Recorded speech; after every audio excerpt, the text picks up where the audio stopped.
Now in part 1 I talked about the trend in Western Kenya and how it is good news for NASA. Now let's move on from there.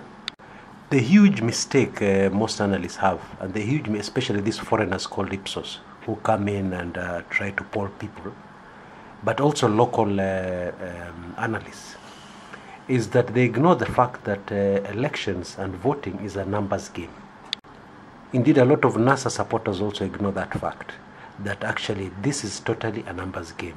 Yeah, because I've had arguments like, oh, you know, kumekucha, your analysis is all wrong, because, you know, we have 6 provinces, the president has only 2 provinces, etc., etc. Now, what would you say if a presidential candidate came up to you and told you, I have the whole of Northeastern, therefore I'm a big contender? Because how many votes are there in Northeastern? Yeah, we have to look at that, right? Now, currently, you and I know that, you know, based on my last analysis that both candidates are neck to neck, you and I know that a vast majority of the votes can be found in 2 provinces. Very many votes, yeah, Rift Valley and Central. And that is a fact, we cannot change that, okay? Now, Central happens to be a small area which has a very huge population, okay?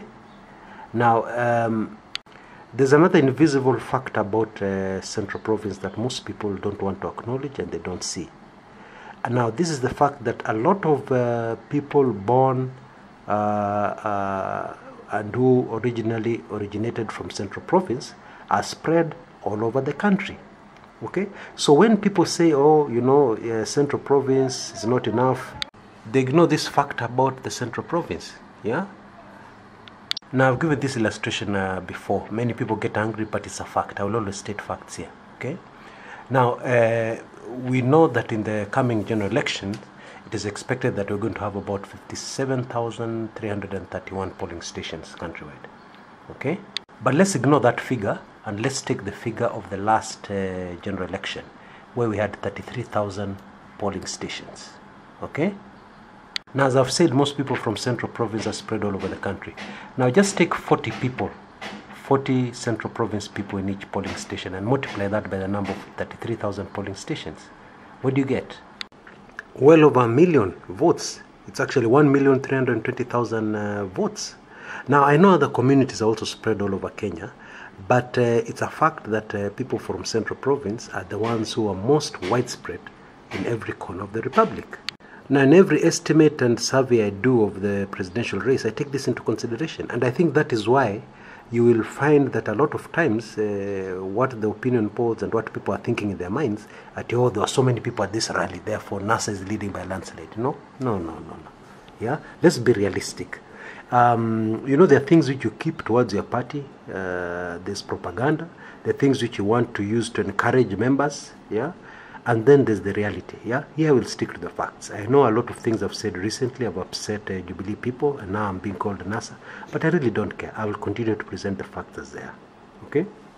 So in view of that, currently, what I can tell you is that Rift Valley is in a mess, so I'm very hesitant to give you a new position. Okay, so as far as I'm concerned, we're still sticking to the old position, which I released about a month ago, that both candidates are neck to neck.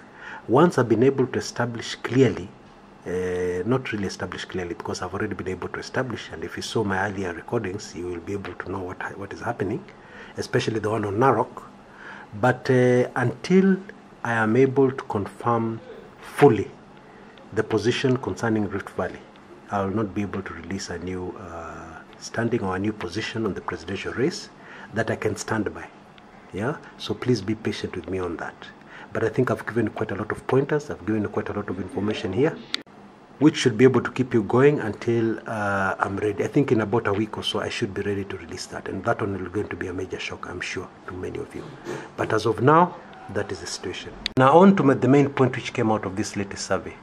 There was a very interesting sector that said 71% of Kenyans believe that the country is headed in the wrong direction. 71%. Okay?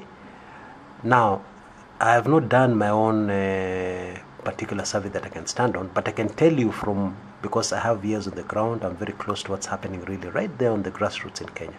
I can tell you that extremely many Kenyans believe that the country is headed in the wrong direction. Now, you realize that if 71%, even according to the IPSOS survey, of Kenyans believe the country is headed in the wrong direction, that would mean that it includes a sizable amount of Jubilee supporters. Okay? If I was to give you just a figure off the top of my head, that percentage would be closer to 90%, and I'm serious. Okay? Believe the country is headed in the wrong direction. So the big question you want to ask first is, if we're headed in the wrong direction, why don't Kenyans do something about it? Yeah? Because really what this figure tells me is that Kenyans are fed up with the political class. That's what actually tells me. It does not tell me Kenyans support any particular side, because it means that both NASA supporters are acknowledging the fact that the country is going on the wrong side, and Jubilee supporters are also acknowledging that the country is headed in the wrong direction. But it seems that the hands of Kenyans are tied, that there's very little they can do, or so they believe. Now, I think that is very fascinating, and I think I'll leave you to chew on that until my next recording. Just think about that. I think it is absolutely amazing that something like that can come out. This is Chris Kumekucha. Till next time. Thank you.